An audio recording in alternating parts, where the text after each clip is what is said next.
నమస్తే అండి. కే సత్యవతి భక్తి పాటల ఛానల్కు స్వాగతం. భక్తులందరికీ రథసప్తమి శుభాకాంక్షలు.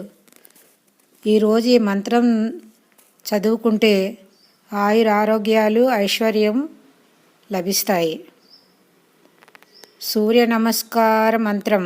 సూర్య నమస్కారం చేస్తూ ఈ శ్లోకం పఠిస్తే ఆరోగ్య సిద్ధి సంపద వృద్ధి కలుగును. నమః సూర్యాయ శాంతాయ సర్వరోగ నివారిణే ఆయురారోగ్యం ఐశ్వర్యం దేహి దేహి దేవా జగత్పితే. దాని భావార్థము: ఓ సూర్యదేవ, జగత్ పరిపాలక, నీకు ఇవే నా నమస్కారములు. నీవు సర్వ రోగములు తొలగించువాడవు.